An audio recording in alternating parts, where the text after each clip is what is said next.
Assalamualaikum warahmatullahi wabarakatuh. Yang mulia Ketua dan anggota Majelis Hakim Mahkamah Konstitusi Republik Indonesia, yang terhormat Dewan Perwakilan Rakyat, yang terhormat para pemohon dan kuasanya.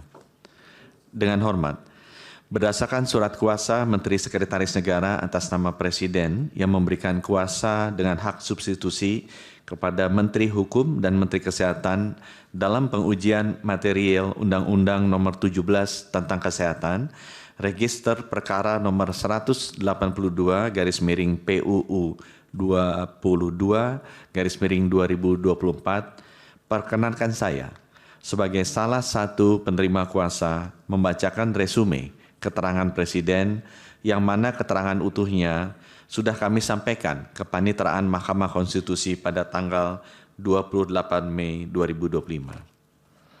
Penjelasan pemerintah terhadap materi yang dimohonkan oleh para pemohon adalah sebagai berikut. Secara konstitusional, Undang-Undang Dasar 1945 menegaskan bahwa hak atas kesehatan merupakan bagian integral dari hak asasi manusia yang dilindungi dan dijamin keberlangsungannya oleh negara. Hal ini tercermin dalam ketentuan pasal 28H ayat 1 yang menyatakan bahwa setiap orang berhak hidup sejahtera lahir dan batin serta memperoleh pelayanan kesehatan. Dan pasal 34 ayat 3 yang menyatakan bahwa negara bertanggung jawab atas penyediaan fasilitas pelayanan kesehatan yang layak.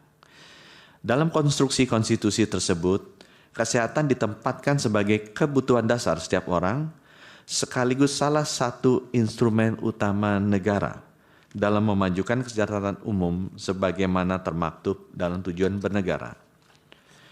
Berlandaskan amanat konstitusional tersebut, Undang-Undang 17/2023 hadir sebagai bentuk kodifikasi sistem hukum kesehatan Indonesia sekaligus wujud tanggung jawab negara dalam memenuhi hak masyarakat memperoleh pelayanan kesehatan yang mudah aksesnya, baik kualitasnya, dan terjangkau biayanya. Undang-Undang 17/2023 memperbarui sistem hukum kesehatan Indonesia yang sebelumnya tersebar di berbagai peraturan perundang-undangan yang ditandai oleh fragmentasi kelembagaan dan disparitas antar profesi. Pendekatan integratif yang digunakan Undang-Undang 17/2023 menata ulang relasi kelembagaan secara lebih proporsional antara masyarakat sebagai fokus utama dengan tenaga medis, tenaga kesehatan, dan negara. Dari yang sebelumnya berorientasi pada organisasi profesi menjadi struktur yang lebih seimbang dan berorientasi kepada masyarakat. Undang-Undang 17/2023 merupakan penyempurnaan regulasi untuk menjawab beberapa permasalahan di bidang kesehatan, termasuk pengelolaan SDM kesehatan. Hal ini mencakup pengaturan yang komprehensif terhadap penataan kelembagaan, penguatan peran pemerintah sebagai regulator, perbaikan tata kelola perencanaan, pendidikan, pelatihan, pendayagunaan, pengawasan, serta perlindungan tenaga medis dan tenaga kesehatan. Berkenaan dengan pengaturan organisasi profesi, Undang-Undang 17/2023 tidak menghapus pengakuan terhadap organisasi profesi, tapi menempatkan organisasi profesi pada porsi yang sesuai sebagaimana tujuan pembentukan organisasi profesi, yaitu untuk menyejahterakan anggotanya, memberikan masukan kepada pemerintah di bidang pendidikan, pelatihan, sertifikasi, pengawasan etik dan disiplin profesi, namun bukan sebagai regulator. Kami akan sampaikan tanggapan pemerintah terhadap dalil-dalil para pemohon. Dalil nomor 1. Kata dapat dan frasa organisasi profesi dalam ketentuan pasal 311 ayat 1 menimbulkan kekacauan hukum karena seakan siapapun mengatasnamakan tenaga medis atau tenaga kesehatan dapat membentuk organisasi profesi tanpa batasan pasti yang rigid dan kualifikasi yang jelas menurut hukum, sehingga menimbulkan kekacauan hukum dan merendahkan mutu, kemanfaatan, kepastian, dan keadilan yang bertentangan dengan pasal 28D ayat 1 Undang-Undang Dasar 1945. Terhadap dalil pertama tersebut, pemerintah memberikan tanggapan sebagai berikut. Pengaturan dalam pasal 311 ayat 1 Undang-Undang 17/2023 yang berbunyi, tenaga medis dan tenaga kesehatan dapat membentuk organisasi profesi merupakan peneguhan prinsip konstitusional pasal 28E ayat 3 Undang-Undang Dasar 1945, yakni hak setiap warga negara untuk berserikat dan berkumpul.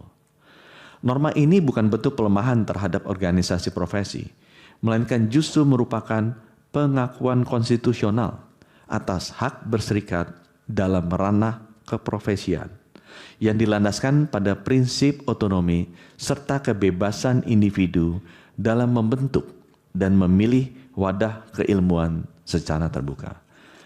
Dalam negara hukum demokratis, kebebasan berserikat tidak tunduk pada perintah atau keharusan dari negara, tetapi berdiri atas dasar kehendak bebas subjek hukum. Norma ini juga menempatkan organisasi profesi selaras dengan sistem hukum kesehatan nasional yang bersifat inklusif dan bukan eksklusif. Oleh karena itu, pengaturan ini dengan tepat menghindari pendekatan yang menempatkan organisasi profesi sebagai satu-satunya wadah tunggal yang wajib diikuti, yang pada masa lalu berpotensi menimbulkan dominasi kelembagaan yang menghalangi keberagaman pandangan, mengabaikan ketidakpuasan anggota, tidak adanya check and balances, dan bias representasi dari setiap profesi. Dalil nomor 2, yaitu ketentuan pasal 268 ayat 1 yang bermakna membubarkan Konsil Kedokteran Indonesia dalam Undang-Undang Praktek Kedokteran, bahkan menggabungkan dengan Konsil Tenaga Kesehatan ke dalam konsil yang dibentuk ke dalam Konsil Kesehatan Indonesia. Oleh karena itu, norma ini bertentangan dengan putusan MK nomor 82 PUU 13 2015 yang memisahkan Konsil Kedokteran Indonesia dengan Konsil Tenaga Kesehatan Indonesia. Terhadap dalil nomor 2 tersebut dari pemohon, pemerintah memberikan tanggapan sebagai berikut. Pembentukan konsil dalam pasal 268 ayat 1 merupakan ranah administrasi negara yang dimaksudkan untuk memperkuat akuntabilitas, koordinasi, dan efektivitas dalam pengawasan serta pembinaan profesi kesehatan. Dalam hukum positif Indonesia, tidak terdapat ketentuan konstitusional yang mengharuskan pembentukan dua badan terpisah untuk dua rumpun profesi yang berbeda.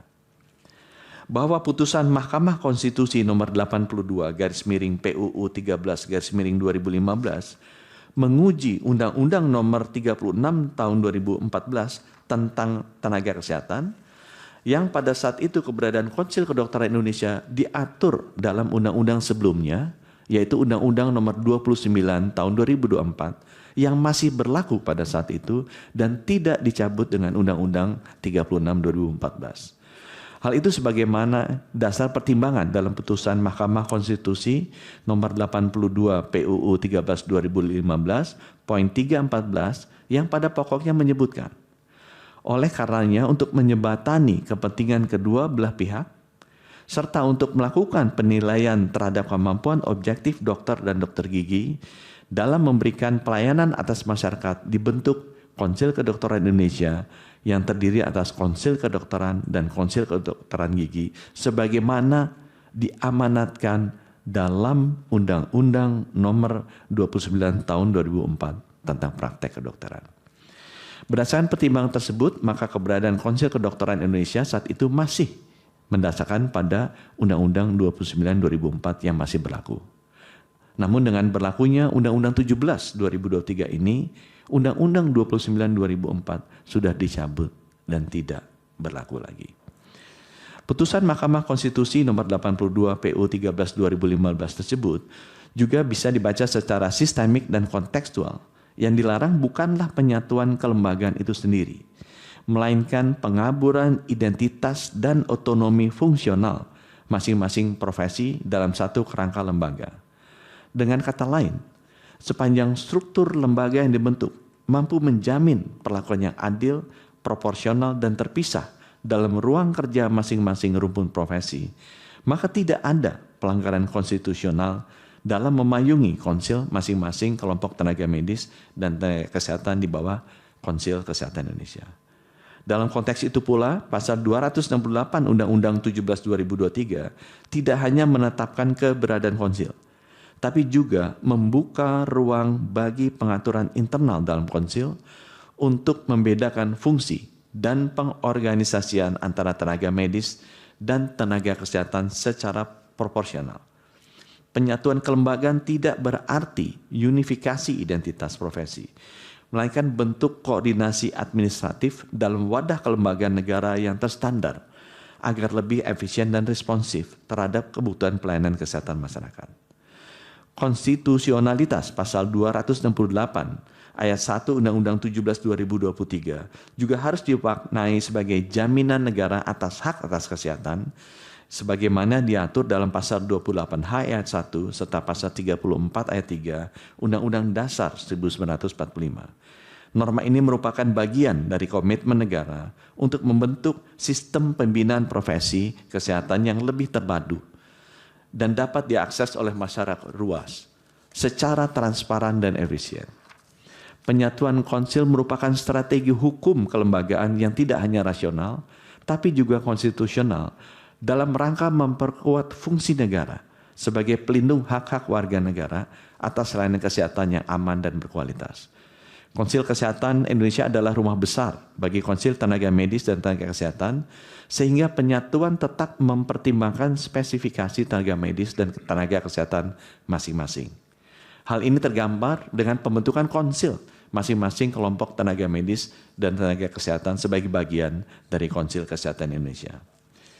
Dalam upaya pendekatan mutu keprofesian tenaga medis dan tenaga kesehatan, penyatuan konsil dalam wadah tunggal menciptakan ruang koordinasi komunikasi yang lebih efektif antar profesi. Menyatukan konsil akan mengikis serat-serat hierarkis dan mewujudkan kesetaraan dan kesinambungan atau continuum of care, peran dalam pelayanan kesehatan berbasis tim, yang selama ini menjadi masukan dari banyak komponen masyarakat mengenai layanan berbasis tim antara tenaga kesehatan, tenaga medis, baik dokter spesialis, dokter, perawat, dan bidan, yang lebih mengutamakan peningkatan kesehatan masyarakat, bukan mengutamakan keahlian dan masing-masing bidang profesi. Hal ini sejalan dengan kebijakan global dan tuntutan masyarakat mengenai pelayanan kesehatan berorientasi pada pasien, bukan berorientasi terhadap penyedia tenaga kesehatan. Dan orientasi terhadap pasien ini akan membuat layanan kesehatan lebih terintegrasi, lebih komprehensif, bebas dari ego sektoral masing-masing profesi tenaga kesehatan, dan penyatuan konsil juga merupakan upaya efisiensi kelembagaan yang kolaboratif, partisipatif, dan berbasis kebutuhan masyarakat. Dalil yang ketiga, ketentuan pasal 270 Undang-Undang 17/2023 sepanjang fasa profesi tenaga medis dan sepanjang kata kolegium menimbulkan permasalahan hukum karena pasal 270 Undang-Undang 17/2023 tidak membedakan tenaga medis dan tenaga kesehatan sehingga menimbulkan permaknaan yang berbeda dan menimbulkan kekacauan hukum karena keanggotaan konsil dicampur adukan dalam satu klasifikasi antara tenaga medis dan tenaga kesehatan. Terhadap dalil nomor 3 pemohon tersebut, pemerintah memberikan tanggapan sebagai berikut. Pasal 270 Undang-Undang 17/2023 justru menunjukkan komitmen terhadap representasi partisipatif dan deliberatif dalam pembentukan konsil, pengaturan bahwa keanggotaan konsil terdiri atas 4 unsur, yaitu pemerintah, profesi, kolegium, dan masyarakat, merupakan bentuk pengakuan atas prinsip tata kelola yang inklusif, yang berorientasi kepada pasien atau masyarakat, yang menempatkan seluruh pemangku kepentingan dalam posisi strategis untuk ikut serta bersama-sama dalam proses penyusunan kebijakan publik di bidang kesehatan. Keanggotaan konsil sebagaimana dirumuskan dalam pasal 270 menunjukkan prinsip check and balances secara internal dalam tubuh lembaga itu sendiri. Unsur pemerintah menjamin keterpautan dengan kebijakan negara. Unsur profesi menjamin keotentikan kepentingan profesi di lapangan. Unsur kolegium menjamin kredibilitas keilmuan, dan unsur masyarakat yang paling penting merupakan manifestasi kontrol sosial sebagai penerima manfaat. Dengan demikian, norma ini mencerminkan desain institusional yang tidak hanya demokratis secara substansial, tetapi juga efisien secara tata kelola dalam menghadirkan sistem kesehatan Indonesia yang komprehensif, transparan, akuntabel, dan berorientasi kepada masyarakat. Unsur profesi tidak hanya merujuk pada perkumpulan organisasi tertentu, dimasukkan untuk memberikan kesempatan yang lebih luas bagi setiap tenaga medis dan tenaga kesehatan atas dasar prinsip representasi partisipatif. Unsur profesi yang tidak dibatasi hanya berasal dari organisasi profesi juga merupakan pengakuan legal terhadap pentingnya suara profesi dalam proses pembuatan kebijakan publik yang berkaitan langsung dengan ranah kerjanya tanpa adanya konflik kepentingan dari organisasi profesinya. Keanggotaan konsil juga harus mencerminkan kepentingan publik, kepentingan masyarakat, bukan hanya kepentingan organisasi profesi semata, sehingga kebijakan yang diambil lebih akuntabel dan berpihak kepada kepentingan masyarakat luas. Bahwa unsur kolegium dan keanggotaan konsil sebagaimana pasal 270 merujuk pada pengaturan kolegium sebagaimana tercantum dalam ketentuan pasal 272 Undang-Undang 17/2003, di mana kolegium dibentuk oleh setiap kelompok ahli tiap disiplin ilmu kesehatan dan tidak lagi merupakan badan di bawah organisasi profesi. Kolegium bertugas menyusun standar kompetensi untuk setiap disiplin ilmu kesehatan. Penetapan standar kompetensi ini menentukan siapa boleh melakukan apa, sehingga berdampak langsung pada akses masyarakat terhadap layanan kesehatan, kualitas, dan harga yang terjangkau. Standar kompetensi yang dibuat semakin spesialistik dapat membuat masyarakat di daerah terpencil kesulitan mendapatkan akses tersebut karena keterbatasan tenaga spesialis dan subspesialis. Oleh karena itu, penyusunan standar kompetensi harus mengutamakan kepentingan masyarakat, harus berorientasi kepada kebutuhan masyarakat luas, dan bebas dari konflik kepentingan kelompok profesi tertentu yang ingin agar tindakan-tindakan atau kompetensi tertentu hanya dilakukan oleh profesi tertentu. Dengan tujuan memastikan akses yang merata, menjaga mutu, dan juga harga yang terjangkau bagi layanan kesehatan masyarakat. Pemerintah memberikan contoh dampak penyusunan standar kompetensi dengan kecenderungan semakin spesialistik yang berdampak negatif bagi akses terhadap masyarakat, yaitu pada pelayanan cuci darah atau hemodialisa. Sebelum tahun 2008, belum ada regulasi nasional yang mengatur kewenangan dokter dalam cuci darah. Kompetensi dasar cuci darah masih diperkenalkan saat program pendidikan dokter spesialis penyakit dalam yang disusun oleh kolegium. Layanan cuci darah dapat dilakukan oleh dokter spesialis penyakit dalam yang merupakan dokter wajib yang harus ada di semua rumah sakit tipe C.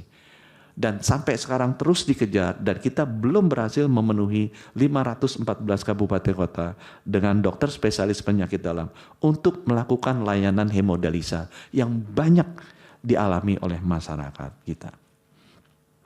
Tahun 2008, Kementerian Kesehatan bersama Perhimpunan Nefrologi Indonesia menerbitkan pedoman pelayanan hemodialisis di sarana pelayanan kesehatan dengan standar ketenagaan yang serupa dengan konsensus hemodialisis dari Pernefri, Perhimpunan Nefrologi Indonesia, yang telah diterbitkan 5 tahun sebelumnya, yaitu bahwa kualifikasi supervisor unit hemodialisa harus spesialis penyakit dalam dan subspesialis konsultan ginjal dan hipertensi.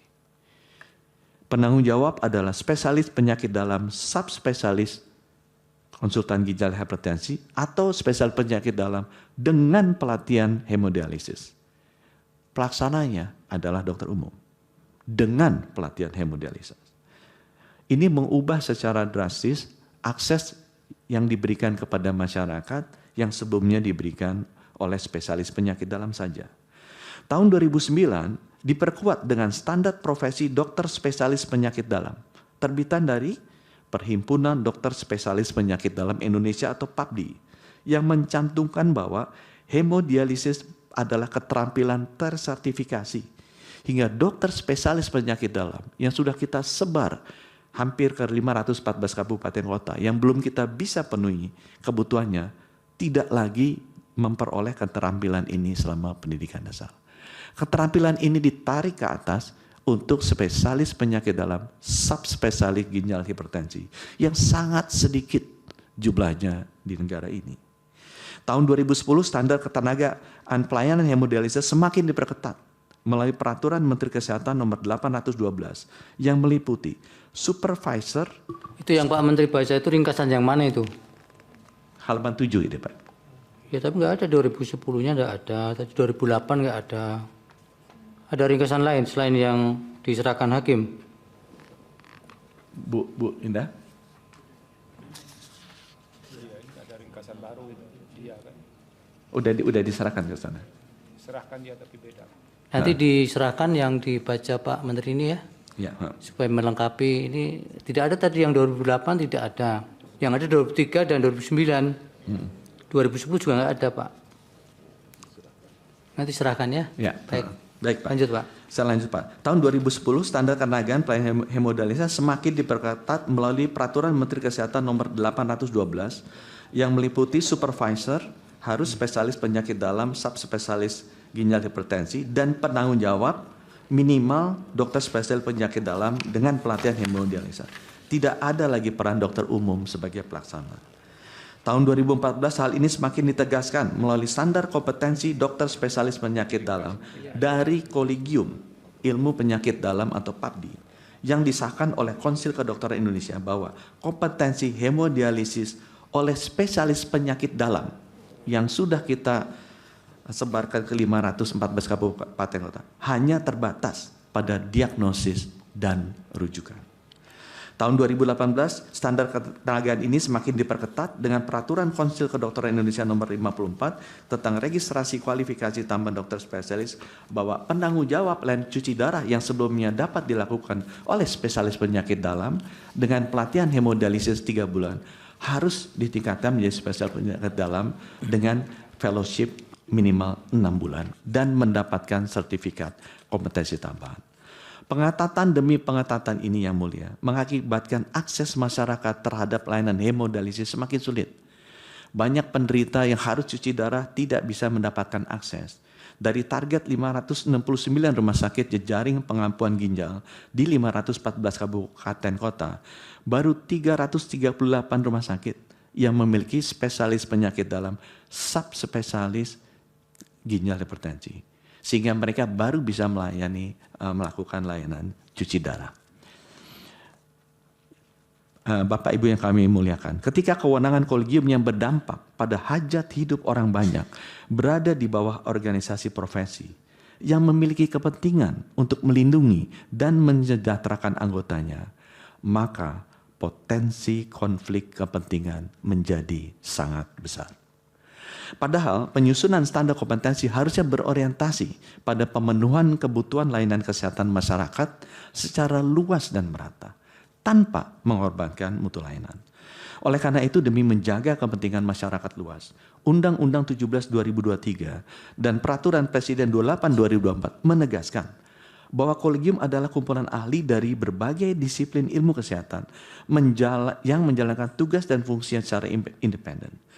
Prinsip independensi ini harus kita pastikan bahwa semua keputusan yang diambil oleh kolegium harus bebas dari konflik kepentingan dari setiap unsur-unsurnya, terutama dari profesinya mereka, dan selalu menempatkan kepentingan masyarakat sebagai prioritas utama.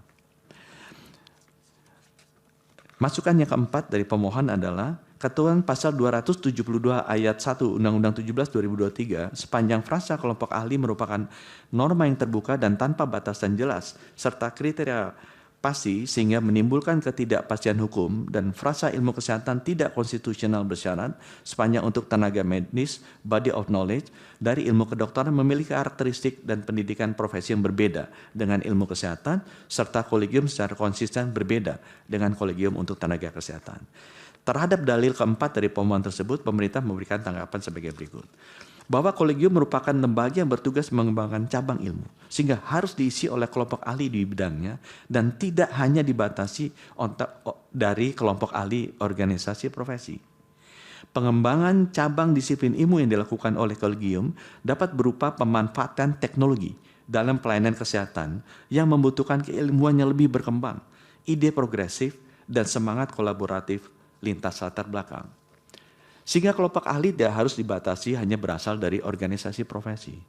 Perkembangan teknologi kesehatan dan kedokteran akhir-akhir ini sudah berkembang ke teknologi-teknologi baru seperti pelayatan kesehatan dengan robotic surgery, pelayanan kesehatan dengan menggunakan bioteknologi, pelayanan kesehatan dengan menggunakan artificial intelligence, pelayanan kesehatan dengan menerapkan kedokteran presisi, telemedicine yang menyesuaikan dengan karakteristik tiap individu termasuk genetiknya. Kombinasi antara keahlian yang dimiliki oleh dokter-dokter yang sudah lama berbakti dan ilmu-ilmu baru dari dokter-dokter muda dan komponen-komponen keilmuan baru yang masuk secara agresif untuk meningkatkan layanan kesehatan masyarakat. Pembatasan kelompok ahli hanya dari organisasi profesi justru akan melanggar hak masyarakat dan tidak memberikan kesempatan bagi tenaga medis, tenaga kesehatan muda yang modern, yang secara luas untuk berkontribusi dalam peningkatan pelayanan kesehatan. Penggunaan frasa kelompok ahli yang tidak hanya dibatasi kelompok ahli organisasi profesi merupakan upaya negara untuk menjamin bahwa setiap kelompok ahli dalam tiap cabang ilmu kesehatan tanpa melihat afiliasi organisasinya memiliki kedudukan yang setara. Ketentuan ini membuka peluang yang lebih adil dan seimbang, bahwa siapapun kelompok keilmuan yang memenuhi syarat kalian dapat membentuk kolegium. Hal ini memperkuat prinsip non-diskriminasi dan pembentukan lembaga dan memperluas partisipasi konstitusional para ahli tanpa perlu melalui saringan-saringan secara eksklusif dalam struktur organisasi profesi yang bersifat privat. Bahwa pengaturan kolegium dalam Undang-Undang 17 2023 mencakup seluruh cabang disiplin ilmu kesehatan, termasuk ilmu kedokteran, di mana dalam pelaksanaan pengembangan cabang disiplin ilmu berlaku ketentuan yang sama antara ilmu kedokteran dan ilmu non-kedokteran. Apabila frasa ilmu kesehatan dirubah menjadi ilmu kedokteran, justru akan mempersempit cakupan ilmu dalam pasal AKO dan menghilangkan pengembangan potensi cabang disiplin ilmu kesehatan lainnya. Hampir di seluruh dunia, menterinya Menteri Kesehatan dan juga perguruan tingginya adalah School of Medicine. Jarang sekali kita menemukan yang namanya School of Doctors atau Menteri Kedokteran. Karena memang cabang ilmu dari kesehatan itu lebih luas dari cabang ilmu dari kedokteran. Pertentangan dengan pemenuhan hak konstitusional atas peningkatan mutu pelayanan kesehatan yang dapat diperoleh melalui pengembangan disiplin ilmu kesehatan secara komprehensif. Penggunaan frasa ilmu kesehatan mencakup semua aspek yang berkaitan dengan kesehatan, kedokteran, keperawatan, kebidanan, farmasi, kesehatan masyarakat, gizi, dan cabang-cabang keilmuan modern lainnya yang sekarang mulai masuk berkontribusi terhadap sektor kesehatan, yaitu cabang keilmuan robotics technology, robotic surgery, cabang keilmuan bioteknologi untuk precision medicine dan pengobatan presisi, cabang keilmuan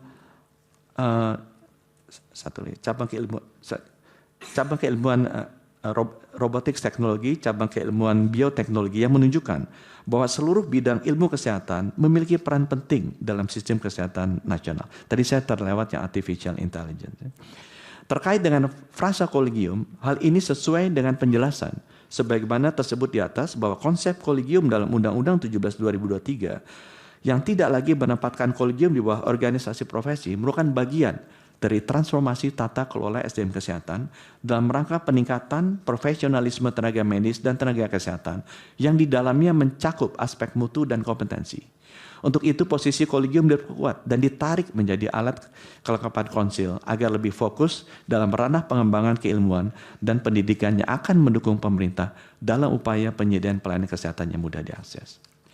Dalil kelima dari pemohon adalah ketentuan pasal 272 ayat 3 huruf B Undang-Undang 17/2003 sepanjang kata kolegium adalah tenaga medis karena berbeda dengan kolegium untuk tenaga kesehatan. Dan sepanjang kata pelatihan dimaknai sebagai pelatihan berkelanjutan, tenaga medis yang merupakan pendidikan non-formal, pendidikan dan pelatihan kedokteran berkelanjutan yang diselenggarakan organisasi, bukan diselenggarakan oleh pemerintah. Terhadap dalil nomor 5 dari pemohon tersebut, pemerintah memberi tanggapan sebagai berikut. Dalam ketentuan pasal 1, angka 26 Undang-Undang 17/2023, kolegium adalah kumpulan ahli dari setiap disiplin ilmu kesehatan yang mengampu cabang ilmu tersebut dan menjalankan tugas dan fungsi secara independen dan merupakan alat kelengkapan konsil. Kolegium dalam ketentuan AQO tidak hanya mengatur mengenai tenaga medis sebagaimana telah pemerintah jelaskan di atas, bahwa peran pengembangan cabang disiplin ilmu yang dilakukan antara kolegium tenaga medis dan kolegium tenaga kesehatan berlaku hal yang sama. Bahwa pelatihan bagi tenaga medis dan tenaga kesehatan merupakan bagian dari program pemeliharaan, penguatan, dan pemutakhiran kompetensi tenaga medis dan tenaga kesehatan yang harus dilakukan secara berkelanjutan dalam upaya penjagaan peningkatan mutu tenaga medis dan tenaga kesehatan. Penyusunan standar kurikulum pelatihan dalam ketentuan AQO termasuk di dalamnya mencakup pelatihan berkelanjutan yang dapat dilaksanakan oleh lembaga pelatihan yang terakreditasi sesuai dengan ketentuan perundang-undangan. Bahwa lembaga pelatihan tidak dibatasi, hanya dilaksanakan oleh organisasi profesi. Mengingat banyaknya jumlah tenaga medis dan tenaga kesehatan yang memerlukan pelatihan. Apabila penyelenggaraan pelatihan hanya dapat dilakukan oleh organisasi profesi, akan membatasi hak tenaga medis dan tenaga kesehatan untuk mengembangkan diri. Dengan demikian ketentuan AQO menjamin realisasi hak pengembangan diri secara lebih merata.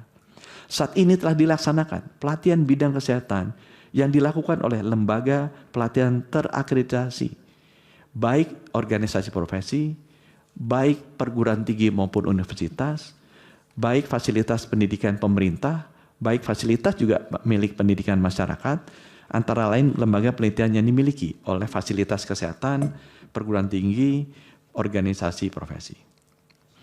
Dalil yang ke-6 dari pemohon, ketentuan pasal 258 ayat 2 sepanjang fasa pemerintah pusat dan atau lembaga pelatihan terakreditasi oleh pemerintah pusat bertentangan dengan Undang-Undang Dasar 45 sepanjang tidak dimaknai organisasi profesi dan atau lembaga pelatihan yang terakreditasi oleh organisasi profesi.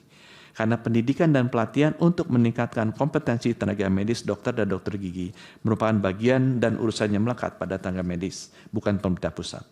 Terhadap dalil ke-6 tersebut, pemerintah memberikan tanggapan sebagai berikut. Ketentuan pasal 258 ayat 2 Undang-Undang 17/2023 justru merupakan perwujudan dari kewajiban negara untuk membentuk sistem peningkatan kompetensi yang memiliki standar hukum yang jelas dan setara. Dalam konteks ini peran pemerintah pusat sebagai penyelenggara atau pengakreditasi lembaga pelatihan tidak bertentangan dengan prinsip equality before the law, tapi justru diperlukan untuk menjamin adanya standar nasional yang seragam. Pasal 258 ayat 2 undang-undang ini tidak melarang pelatihan oleh siapapun, tidak melarang, tetapi mensyaratkan pelatihan tersebut harus berada dalam standar akreditasi nasional. Hal itu justru memperluas ruang partisipasi lembaga-lembaga pendidikan dan pelatihan di luar organisasi profesi, termasuk perguruan tinggi, termasuk lembaga pelatihan swasta. Dengan demikian norma ini tidak membatasi, melainkan menginklusikan pengembangan kompetensi secara nasional melalui mekanisme akreditasi. Akreditasi oleh pemerintah bukan bentuk intervensi ke ranah ilmuwan, melainkan bentuk kontrol terhadap mutu pelatihan dilaksanakan oleh berbagai lembaga, termasuk organisasi profesi, institusi pendidikan tinggi, rumah sakit pendidikan, dan juga organisasi-organisasi masyarakat yang lulus akreditasi lainnya, yang diberikan oleh tenaga medis dan tenaga kesehatan sesuai kompetensinya. Peran negara dalam penyelenggaraan pelatihan juga tidak dapat dilepaskan dari tanggung jawab kita dalam pasal 34 ayat 3 Undang-Undang Dasar 1945 bahwa penyediaan layanan kesehatan yang layak adalah tanggung jawab negara. Penyediaan layanan kesehatan yang layak perlu didukung oleh tenaga medis dan tenaga kesehatan yang kompetensi yang terjaga.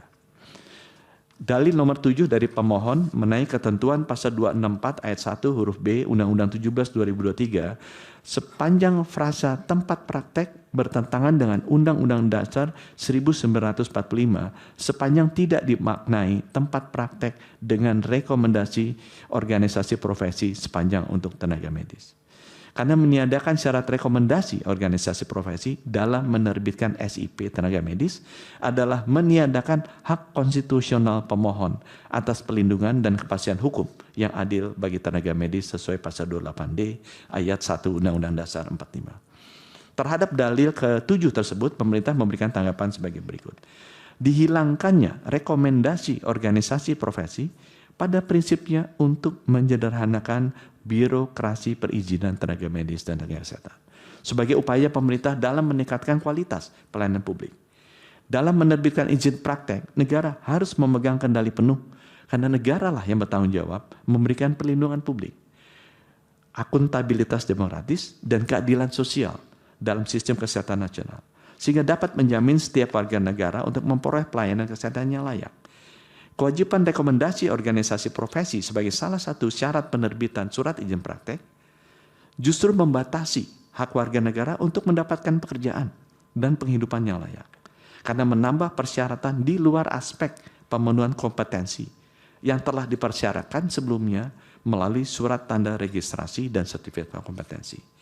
Pengaturan sebelumnya yang mempersyaratkan rekomendasi organisasi profesi untuk penerbitan izin praktek menimbulkan beberapa masalah dan hambatan bagi tenaga medis dan tenaga kesehatan untuk menjalankan praktek keprofesiannya. Sementara terdapat kebutuhan peningkatan pemerataan dan akses layanan kesehatan yang harus diterima masyarakat. Permasalahan dan hambatan di lapangan antara lain sulitnya mendapatkan rekomendasi untuk bagi lulusan perguruan tinggi.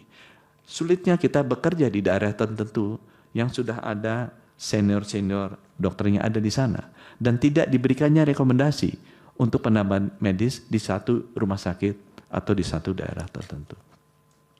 Dalil nomor 8 dari pemohon adalah ketentuan pasal 264 ayat 5 Undang-Undang 17 2023 sepanjang kata menteri bertentangan dengan Undang-Undang Dasar 1945 sepanjang tidak dimaknai untuk tenaga medis dilakukan oleh organisasi profesi.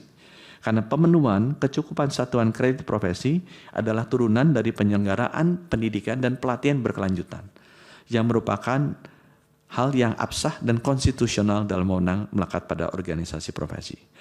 Terhadap dalil ke-8 tersebut, pemerintah memberikan tanggapan sebagai berikut. Satuan kredit profesi merupakan indikator keprofesian atas upaya tenaga medis dan tenaga kesehatan untuk menjaga dan meningkatkan kompetensinya. Pengelolaan kecukupan SKP atau Satuan Kredit Profesi oleh Menteri tidak dapat dimaknai sebagai intervensi terhadap isi atau bentuknya, karena itu adalah wewenang dari kolegium. Penetapan SKP diberikan oleh kolegium sebagai pengampu cabang ilmu. Pengelolaan kecukupan SKP dilakukan oleh Menteri untuk membangun sistem administrasi berbasis data, digital, online untuk memastikan bahwa kegiatan dilakukan secara transparan, tercatat secara valid, dan dapat dicek langsung, dilihat oleh semua institusi penyelenggara kesehatan yang ingin mengetahui standar kompetensi para tenaga kesehatannya. Ini standarnya secara nasional sama dan tidak dipungut biaya, sehingga menghindari potensi komersialisasi satuan kredit profesi yang banyak dikeluhkan oleh dokter-dokter muda, apalagi yang tinggalnya jauh dari Jawa. Dalil nomor 9, ketentuan pasal 291 ayat 2 Undang-Undang 17 2023 sepanjang kalimat oleh konsil serta kolegium dan ditetapkan oleh menteri bertentangan dengan Undang-Undang Dasar 1945 sepanjang tidak dimaknai organisasi profesi karena standar profesi adalah domain profesi dan wewenang organisasi profesi bukan wewenang eksekutif atau menteri kesehatan. Standar profesi yang ditetapkan oleh menteri merupakan intervensi dan melanggar kemandirian profesi tenaga medis dan penentuan standar profesi. Terhadap dalil ke-9 tersebut, pemerintah memberikan tanggapan sebagai berikut. Standar profesi merupakan pedoman bagi tenaga medis dan tenaga kesehatan dalam menjalankan praktek profesinya, dalam rangka menjamin mutu pelayanan kesehatan termasuk keselamatan pasien. Pasal 291 ayat 2 Undang-Undang 17 2023 tidak memberikan kewenangan kepada menteri untuk menyusun standar profesi. Penyusunan substansi tetap dilakukan oleh konsil dan kolegium, yang konsil bertanggung jawab kepada presiden langsung melalui menteri, di mana konsil sebagai lembaga yang melaksanakan tugas ini untuk meningkatkan mutu praktik dan kompetensi tenaga teknis keprofesian, tenaga medis dan tenaga kesehatan, sedangkan kolegium sebagai lembaga yang berperan dalam pengembangan disiplin ilmu kesehatan. Penetapan oleh menteri adalah bentuk legalitas dari suatu standar yang telah melalui proses penyusunan oleh kolegium dan diverifikasi oleh konsil. Penetapan oleh menteri bukan intervensi, melainkan mekanisme formal dalam sistem negara untuk menjamin bahwa standar yang dimaksud dapat diimplementasikan. Bukan hanya merupakan himbauan, tapi merupakan regulasi yang valid dalam sistem ketatanegaraan Indonesia. Penetapan standar profesi oleh menteri merupakan bentuk keselarasan antara pengembangan ilmu dan pelaksanaan tugas negara dalam menjamin mutu pelayanan kesehatan.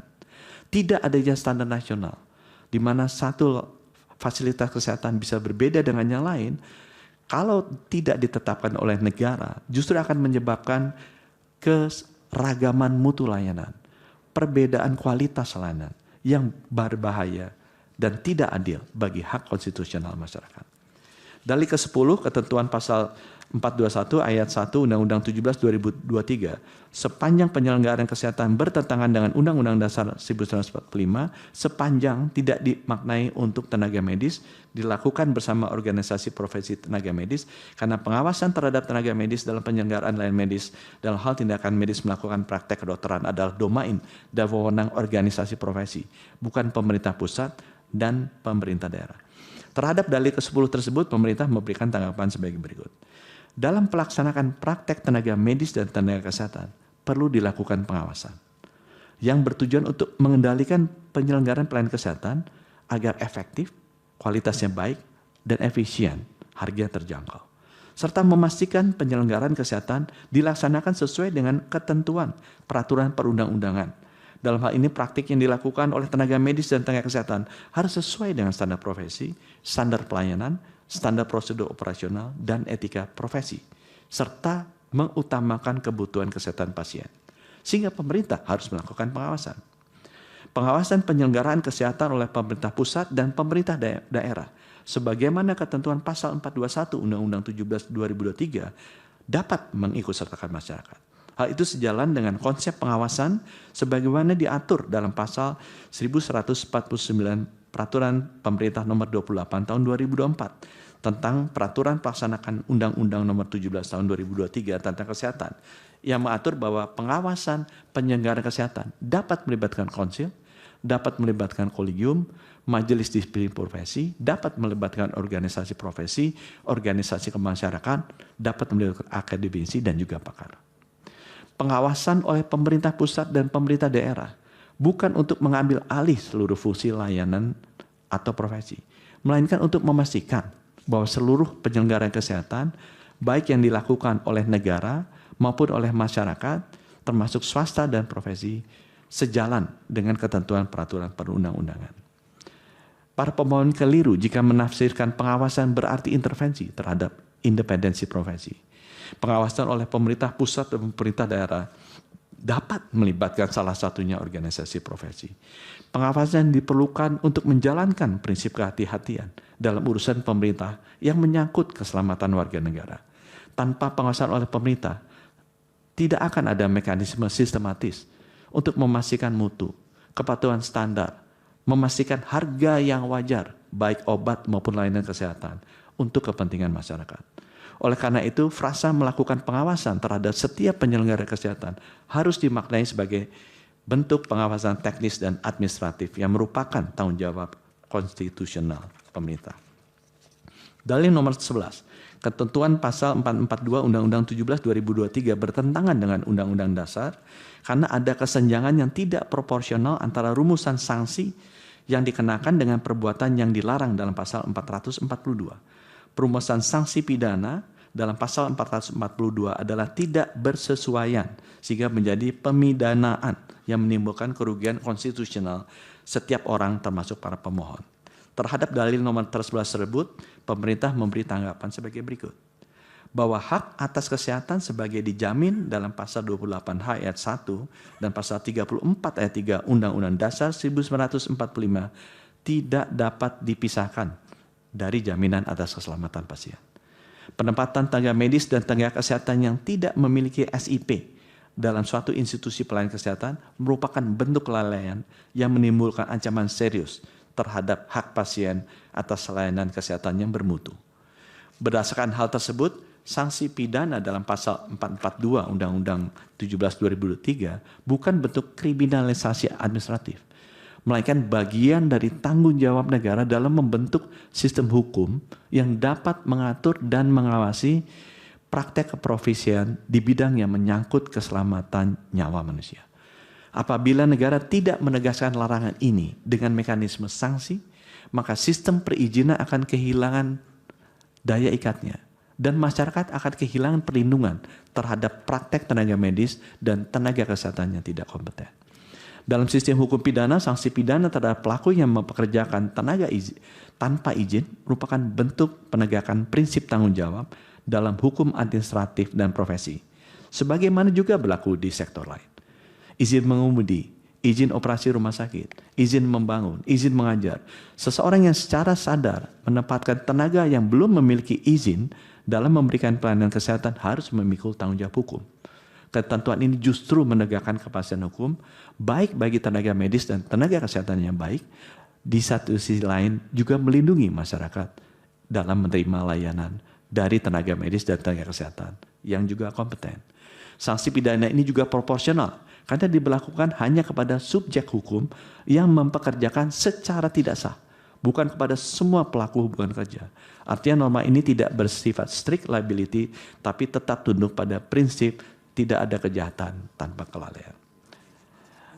Dalil yang terakhir nomor 12 dari pemohon. Ketentuan pasal 454 huruf C Undang-Undang 17 2023 bertentangan dengan Undang-Undang Dasar 45 karena mencabut Undang-Undang Praktek Kedokteran dan justru menggantinya dengan undang-undang baru yang substansinya lebih buruk dan menimbulkan kekacauan hukum pengaturan tenaga medis.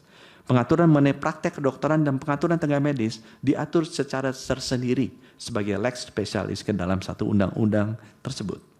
Terhadap dalil tersebut, pemerintah memberikan tanggapan sebagai berikut. Pasal 454 huruf C Undang-Undang 17 2023 merupakan norma transisi yang secara eksplisit dan tegas mencabut keberlakuan Undang-Undang 2009 nomor 29 2004 demi memberi fondasi normatif yang sah dan jelas atas sistem hukum kesehatan yang telah ditransformasi melalui Undang-Undang 17 2023. Bahwa ketentuan pasal AKO sesungguhnya bukan sekadar norma transisional administratif, melainkan bagian tidak terpisahkan dari sistem hukum yang baru yang dirancang oleh pembentuk undang-undang melalui mekanisme omnibus.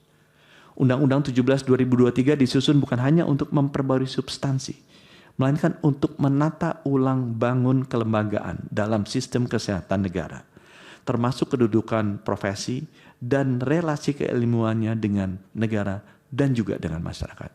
Oleh karena itu, ketentuan para pemohon untuk mencabut ketentuan AKO adalah tindakan hukum yang justru akan mengacaukan sistem hukum, karena akan menghidupkan kembali satu undang-undang yang justru telah dikuburkan secara sistematis melalui serangkaian norma yang terintegrasi dalam Undang-Undang 17 2023. Bahwa membatalkan ketentuan AKO tidak hanya berarti meniadakan satu norma transisi, melainkan membatalkan seluruh konsekuensi sistemik dari berlakunya Undang-Undang 17 2023 tanpa melalui mekanisme pencabutan undang-undang secara eksplisit dan utuh. Hal ini jelas bertentangan dengan asas pembentukan peraturan perundang-undangan, asas kepastian hukum, serta asas kesatuan sistem hukum yang tertib dan logis. bahwa secara formal pendudukan Undang-Undang 17 2023 telah memenuhi syarat sesuai dengan tata cara penyusunan peraturan perundang-undangan dan hal ini dikuatkan dengan putusan Mahkamah Konstitusi nomor 130 PU 2023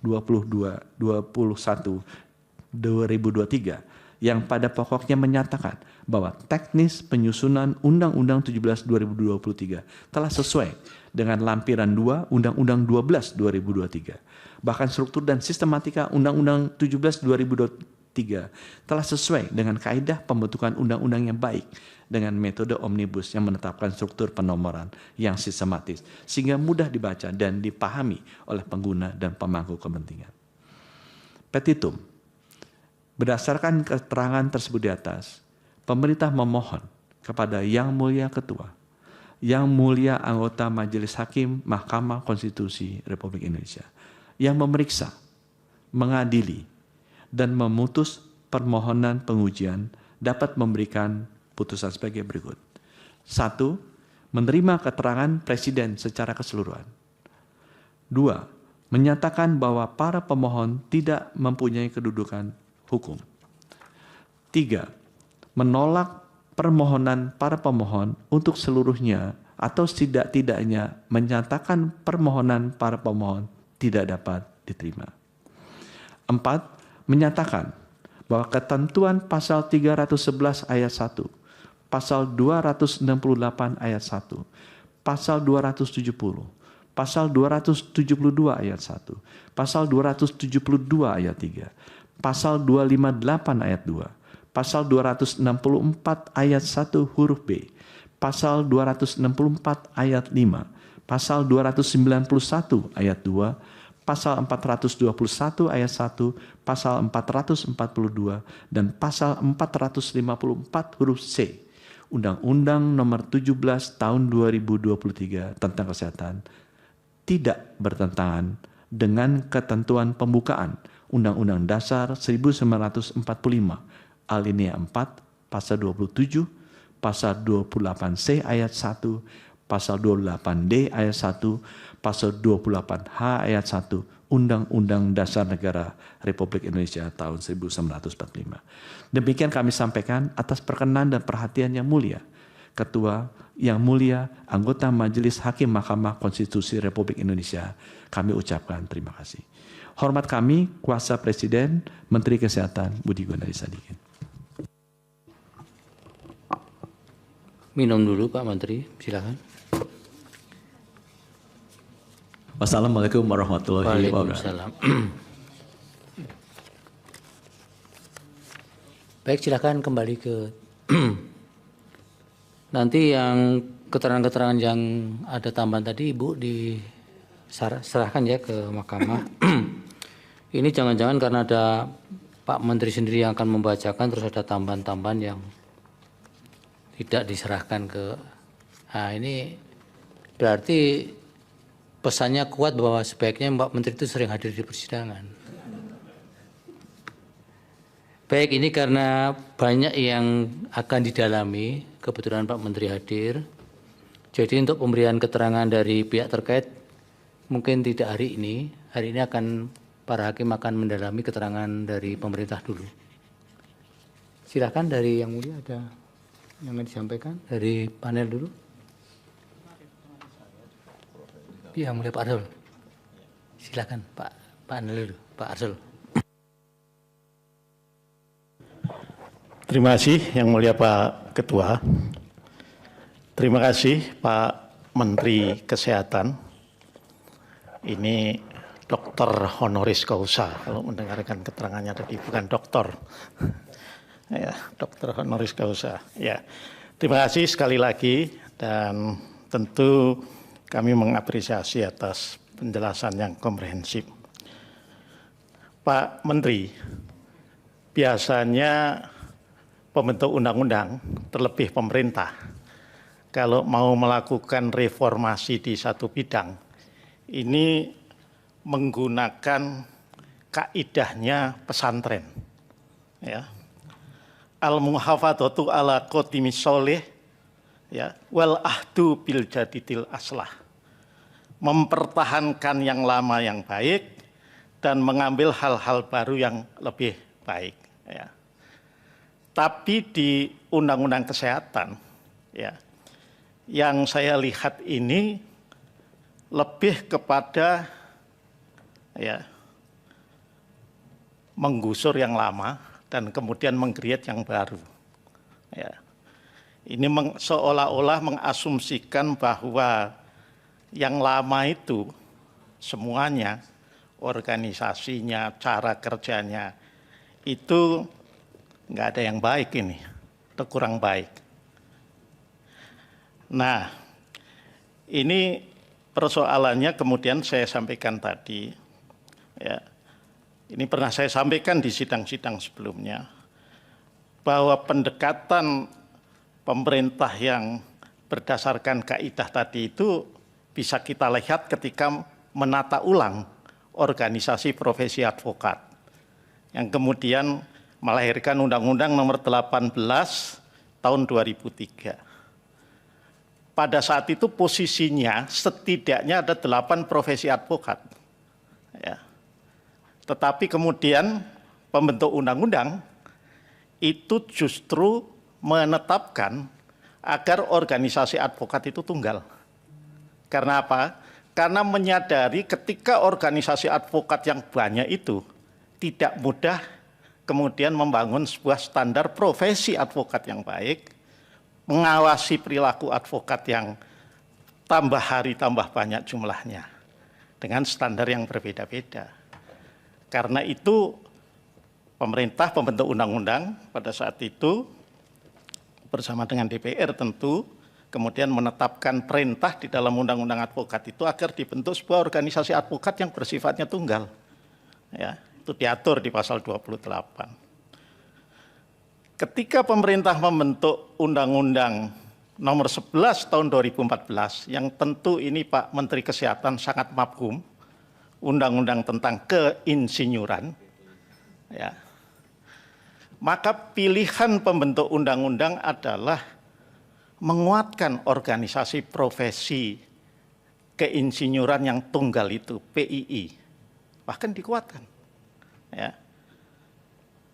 Ini Pak Menteri mungkin juga karena Pak Menteri ini seorang insinyur juga, anggota juga ini PII, itu, ya. Tanpa kemudian melarang, ya, itu juga kalau mau bikin organisasi lain. Tetapi undang-undang itu jelas menegaskan di pasal saya kira di bab 11 ya, pasal 36 dan seterusnya itu, ya, tentang eksistensi PII sebagai asas tunggal. Tapi kita lihat juga ada beberapa organisasi profesi yang saya tidak mengatakan itu tandingan. Misalnya ada PIPI lah, Persatuan Insinyur Profesional Indonesia. Itu insinyur di bidang konstruksi kalau nggak salah, yang juga berhimpun membentuk organisasi sendiri. Nah, ini profesi kedokteran yang berhubungan langsung dengan jiwa dan nyawa manusia yang sudah tunggal, ya, kemudian malah dibuka untuk menjadi tidak tunggal. Ya. Saya hanya khawatir saja, Pak Menteri, ya, bahwa ini nanti bisa muncul organisasi profesi dokter yang jumlahnya lebih banyak dari partai politik, sebagaimana organisasi advokat yang sekarang lebih banyak yang terdaftar di, Pak Dahana tahu ini, di Kumham lebih banyak dari partai politik. Partai politik itu hanya sekitar 51 yang terdaftar, tapi organisasi profesi advokat konon sudah 76 yang terdaftar. Ya. Nah ini pertanyaan saya adalah, mengapa pilihannya ini? Tentu tadi saya menyimak dengan baik alasan konstitusional yang disampaikan oleh pemerintah, oleh Presiden.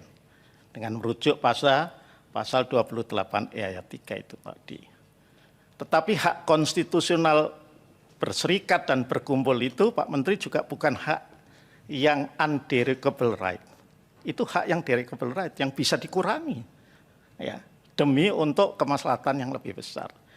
Nah, kami terus terang membutuhkan penjelasan yang lebih jauh daripada sekedar alasan hak konstitusional yang diatur dalam konstitusi. Ya, karena sekali lagi seperti yang saya sampaikan, hak berorganisasi, berserikat, berkumpul itu hak yang derogable right, sebagaimana yang secara implisit tadi diatur di dalam Undang-Undang Nomor 11 Tahun 2014 keinsinyuran dan juga di Undang-Undang Nomor 18 Tahun 2003. Nah itu tadi. Nah yang kedua barangkali penjelasannya adalah ini tentu tidak terlepas dari pemahaman kami bahwa di ruang publik ini kan pemahamannya kan yang tadinya dunia pelayanan kesehatan itu dari tadinya, ini saya mohon maaf istilahnya barangkali tidak tepat, oligarki organisasi profesi kedokteran dan para dokter, ya. Tapi kemudian pilihannya ketika lahir Undang-Undang Kesehatan menjadi juga penguasaan sepenuhnya oleh pemerintah. Pilihannya kenapa seperti itu, ya? Ini kembali saya Pak Menteri, waktu putusan uji formil itu kan sebetulnya putusan yang tidak bulat, 5-4. Saya termasuk yang menolak uji formil itu, ya. Itu. Nah artinya yang ingin saya sampaikan adalah bahwa terkait dengan ini. Kenapa kok pilihannya seperti itu?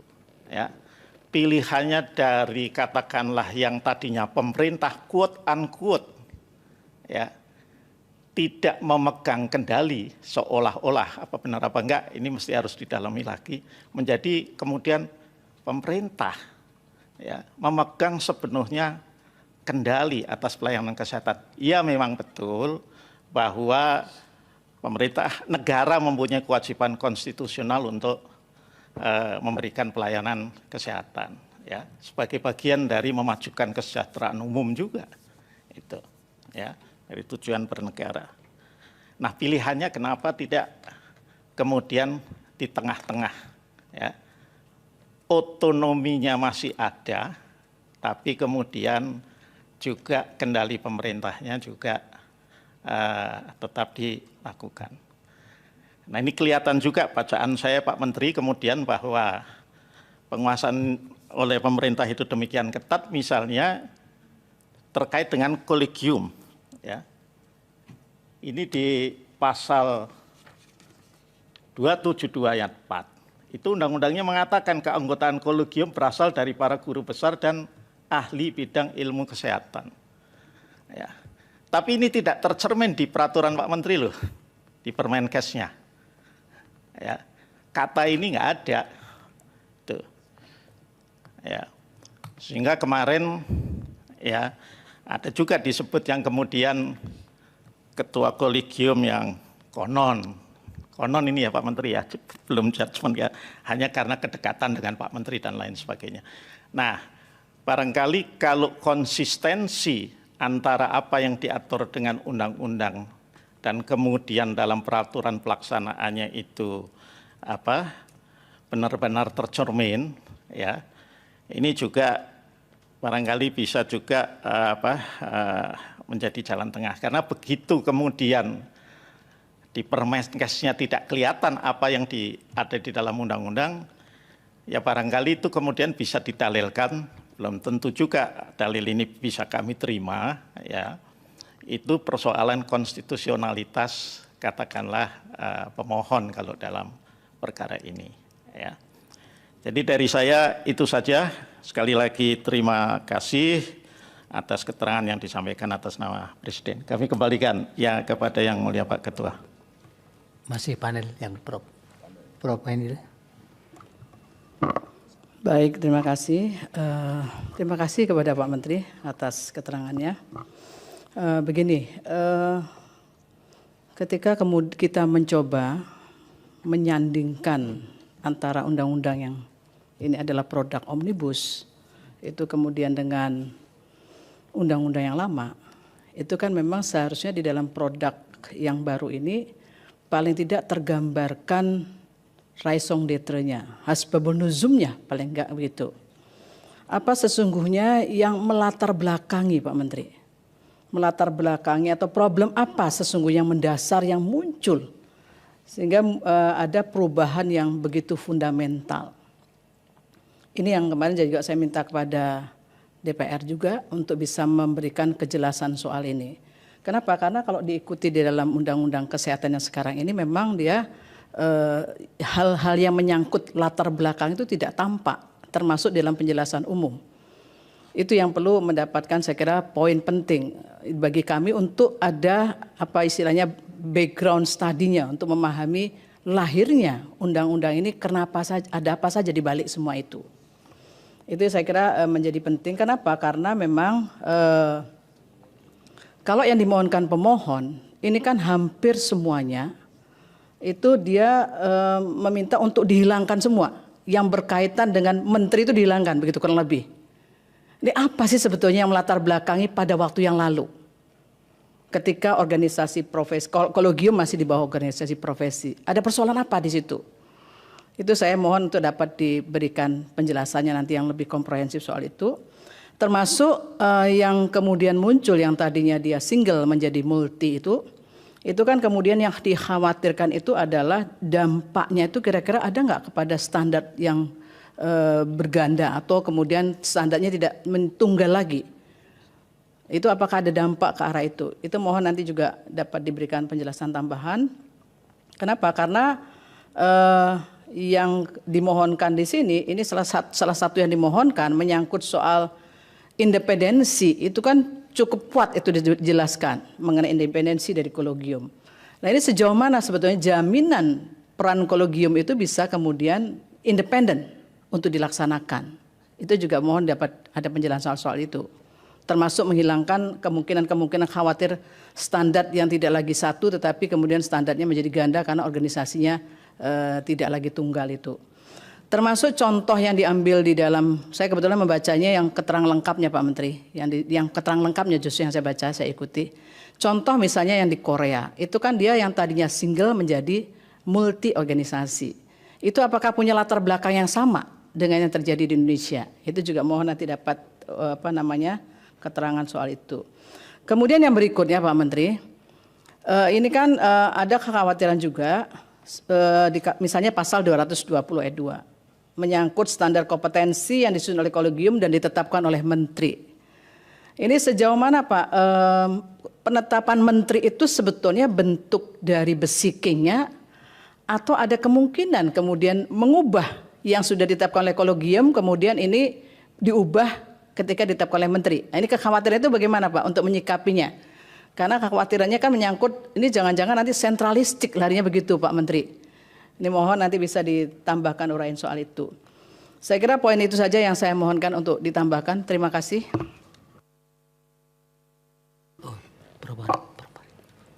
Prof. Arif, monggo Prof.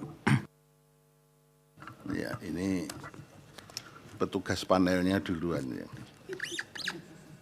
Begini, Pak Menteri, pemohon dan pihak terkait. Berangkat dari saya hakim tertua di mahkamah sekarang ini. Kalau membicarakan judicial review yang berkaitan dengan kesehatan, itu ada rasa ngeri-ngeri sedap saya itu. Ngeri-ngeri sedapnya apa? Kalau kita ada kekeliruan dalam mengambil putusan, itu dampaknya sangat berat.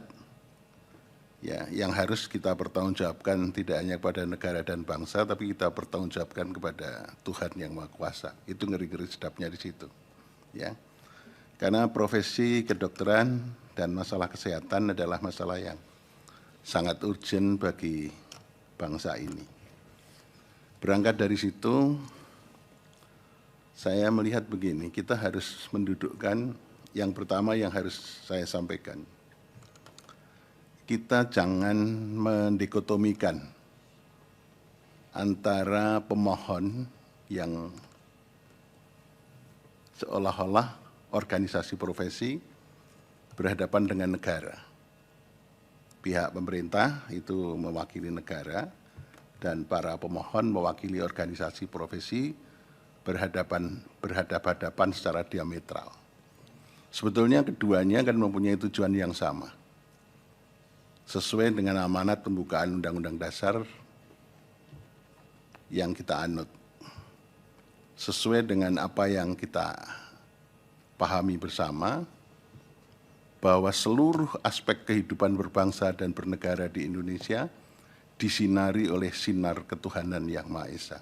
Nah, oleh karena itu ya, organisasi profesi jangan menang-menangan, negara juga tidak boleh sok dominan yang juga menang-menangan. Dari posisi ini kita melihat, mari dalam persidangan ini tidak ada dikotomi antara organisasi profesi dan negara. Tapi kita mencari jalan keluar sebaik-baiknya bagaimana penataan di bidang kesehatan, di bidang profesi kedokteran ini dengan sebaik-baiknya untuk kepentingan negara dan bangsa. Itu yang harus kita pahami yang pertama. Dari situ maka saya melihat penataannya begini. Mari kita orientasikan pada outcome-nya. Outcome dari penataan yang diinginkan oleh undang-undang ini, apa sih tujuannya? Tujuannya adalah menurut saya yang sependek pengetahuan saya, agar supaya negara ini, bangsanya, rakyatnya sehat semua. Ilmu kedokteran di Indonesia maju, bisa bersaing dengan ilmu kedokteran yang dikembangkan, baik ilmu dan teknologinya bisa dikembangkan bersaing dengan negara-negara lain. Itu outcome-nya. Kita membangun atau menata undang-undang kesehatan ini. Jadi rakyatnya sehat, rakyatnya sejahtera, ilmu kedokteran dan teknologi kedokteran di Indonesia berkembang secara pesat, yang mampu bersaing di era global yang sudah tanpa batas ini. Dari outcome itu maka kita bisa melihat ada output-nya. Output-nya apa? Output-nya bisa kita rinci dari outcome itu. Maka penataannya semua harus kita arahkan pada kedua, output dan outcome itu.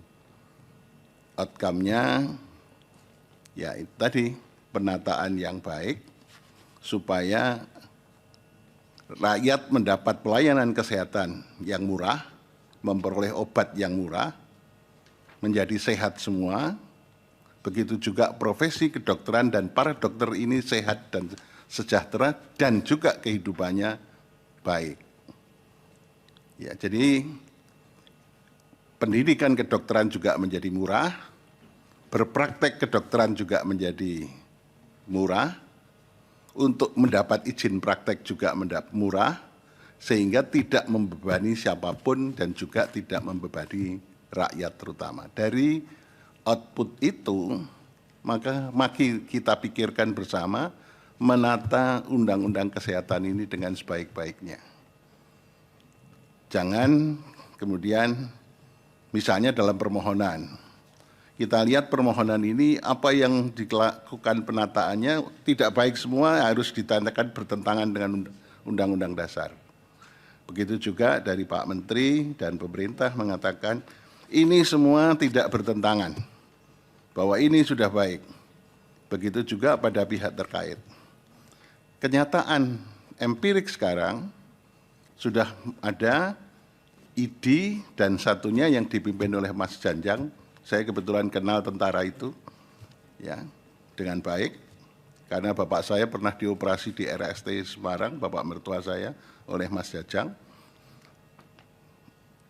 Jadi ada dua organisasi profesi ini. Mari kita kembalikan penataan sebaik-baiknya kalau saya itu. Nanti baru kita bisa melihat mana sih yang perlu kita perbaiki, kita putuskan melalui putusan MK, mana yang sudah dinyatakan bertentangan. Mari kita pikirkan bersama sehingga nanti para ahli yang didatangkan oleh pihak pemohon, para ahli yang didatangkan oleh pihak pemerintah dan pihak terkait pun akan memberikan kontribusi supaya hakim mendapat pencerahan, dapat memutus dengan sebaik-baiknya untuk memenuhi rasa keadilan dan kepastian hukum, menata undang-undang kesehatan ini dengan sebaik-baiknya yang kita arahkan untuk mencapai tujuan cita-cita pembukaan Undang-Undang Dasar 45. Itu yang bisa saya sampaikan. Mohon kita berpikir secara jernih untuk kepentingan bangsa dan negara. Terima kasih Pak Ketua. Baik, Prof. Yang mulia. Prof. Guntur, silakan Prof. Baik, terima kasih Yang Mulia Pak Ketua. Terima kasih Pak Menteri atas keterangan Presiden yang disampaikan. Pak Menteri, saya singkat saja terkait dengan kalau kita lihat keinginan pemohon ini kan ada 25 hal. Kalau istilah Pak Menteri tadi menyatukan dalam 12 isu. Dari berbagai macam perubahan-perubahan, ya, perubahan-perubahan dari berbagai hal yang ada dalam undang-undang yang lalu, ya, ini kita kelompok sebut sebagai sistem hukum nasional kita, sistem kesehatan nasional kita. Jadi perubahan sistem kesehatan nasional kita dari undang-undang lama ke Undang-Undang 17 2023 ini. Apakah sebetulnya Pak Menteri ingin menyampaikan ini bahwa Pak Menteri hendak mengatakan bahwa dengan sistem sistem kesehatan nasional kita yang berdasarkan Undang-Undang 17 2023 ini telah terjadi perubahan paradigma di bidang kesehatan, di bidang pelayanan kesehatan.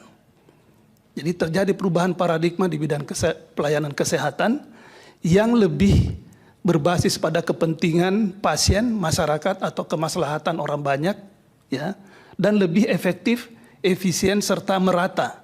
Apakah ini yang ingin di-underline oleh Pak Menteri yang tadi menjelaskan 12 hal tersebut tadi? Karena ini semua saya menangkapnya, oh ini ada perubahan-perubahan ini karena ada perubahan paradigma, ya, yang lebih menitik beratkan pada yang tadi Pak Menteri sebut pasien, masyarakat, ya, kemudian efektif, efisien.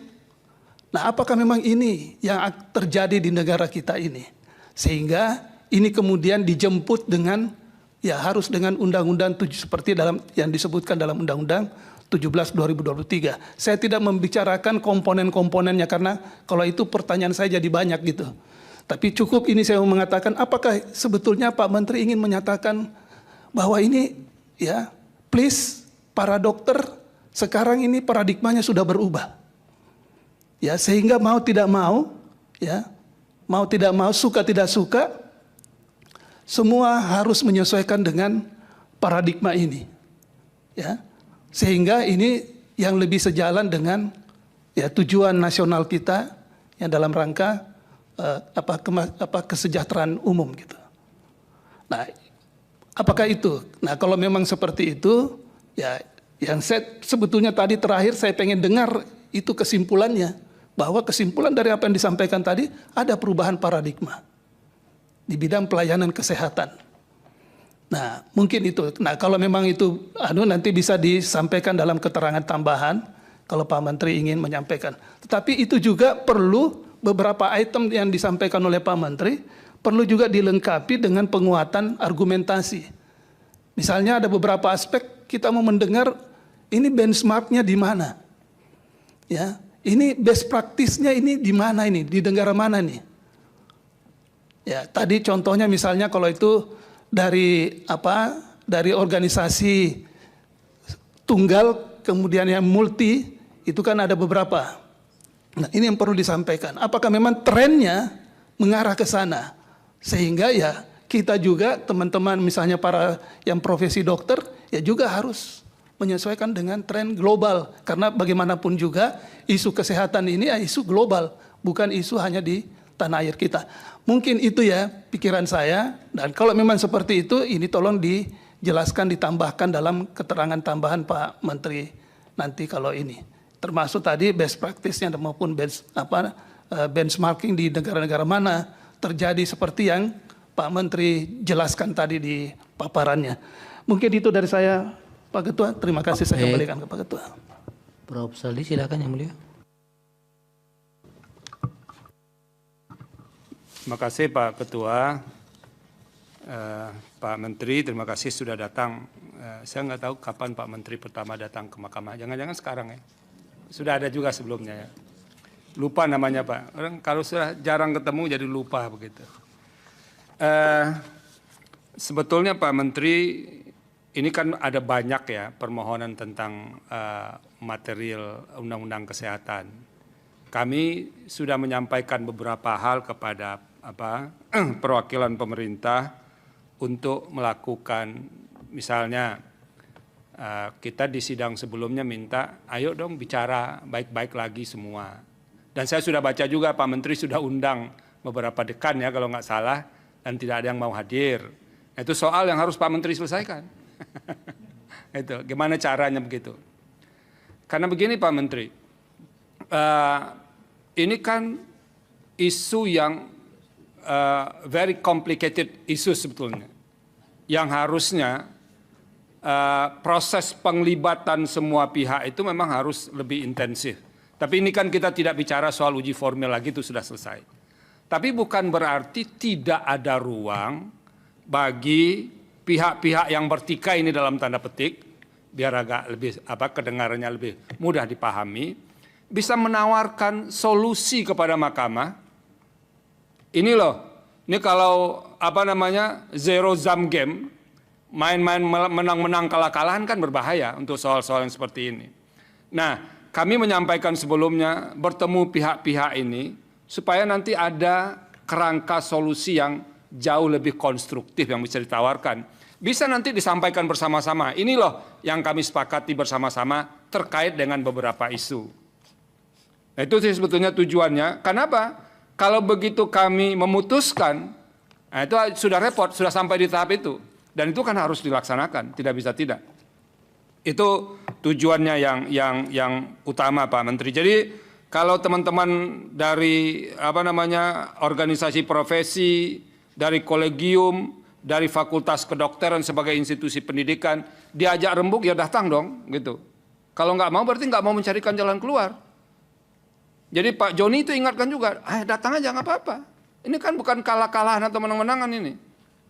Nah itu satu hal yang menurut kami di mahkamah perlu dilakukan. Kenapa?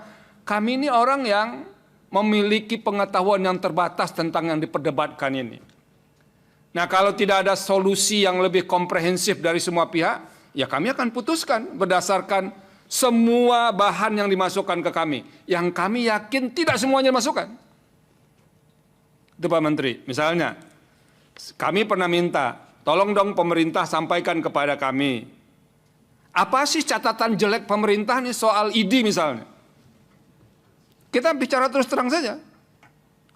Ada bukunya setebal apa sih kajian yang dilakukan. Jadi tidak berdasarkan kesimpulan yang asumtif. Jadi kalau Pak Menteri punya dengan pemerintah, tim pemerintah, ini loh catatan kami terhadap ID selama ini, sehingga kami kemudian membuka katuk yang sudah diputuskan Mahkamah Konstitusi sebagai organisasi tunggal. Nah itu harus disampaikan, jangan disembunyikan. Saya sudah sampaikan kepada Pak Sekjen, Pak Dirjen, Pak Staf Ahli, tolong disampaikan kepada Mahkamah apa hasil telaah. Agar kami tahu juga, oh kalau begini memang nggak bisa dipertahankan tunggal ini, harus dibuka ruang. Karena Pak Menteri di ruang sidang ini ada Pak Judil Heri ini. Itu beliau termasuk orang yang nyinyir terhadap ID dulunya, mengajukan permohonan ke sini. Ya nih semuanya kan tahu, Pak Joni juga yang ada di sini kan. Tapi informasi itu nggak pernah masuk ke kami. Apa sih yang diperdebatkan di luar panggung itu? Nah tolong itu disampaikan kepada kami Pak Menteri.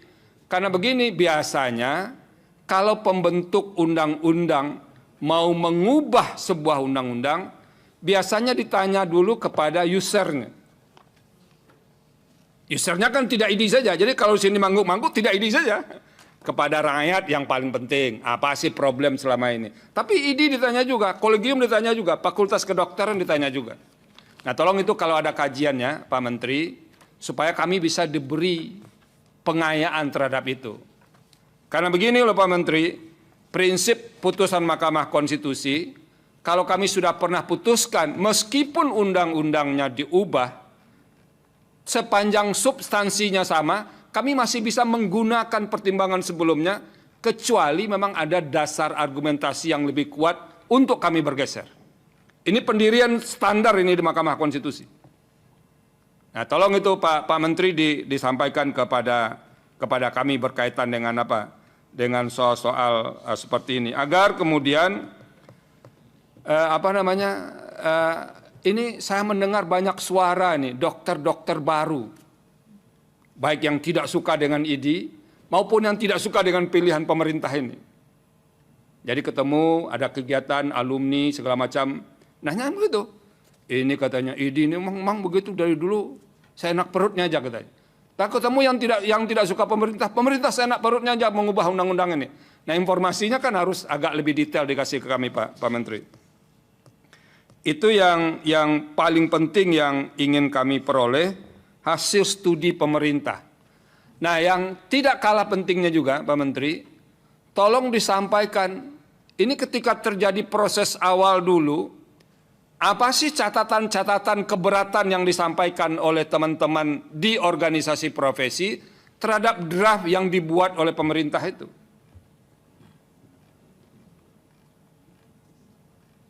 Nah, itu Pak Menteri, supaya kami bisa melihat juga dan apa yang dijelaskan oleh pemerintah terhadap apa? Terhadap organisasi-organisasi itu. Itu yang apa? Yang soal apa? Meskipun kami di Mahkamah transformasi, mereform itu menjadi sesuatu keniscayaan. Jadi kalau orang mau dengan posisi tidak berubah, itu namanya pemelihara status quo. Kita juga imbau kemarin Pak Menteri, supaya ID koreksi diri juga. Kita sampaikan di sini. Nah, kita mau, karena pemerintah itu yang dapat amanat untuk tujuan bernegara di bidang kesehatan, ya memang tidak mungkin menghabiskan peran pemerintah, tidak memberikan peran ke pemerintah itu tidak masuk akal. Tetapi tidak boleh pula menghilangkan peran yang lain-lain itu. Nah, itu saja sih poin kita. Soal ini kan sudah berulang disampaikan ke Mahkamah Konstitusi. Tolong Pak Menteri, Bapak pesankan kepada staf Bapak, supaya yang diminta tadi disediakan. Ini kalau ada Pak Menteri yang perintahkan, jalannya biasanya lebih cepat ini. Nah itu, terima kasih Pak Ketua.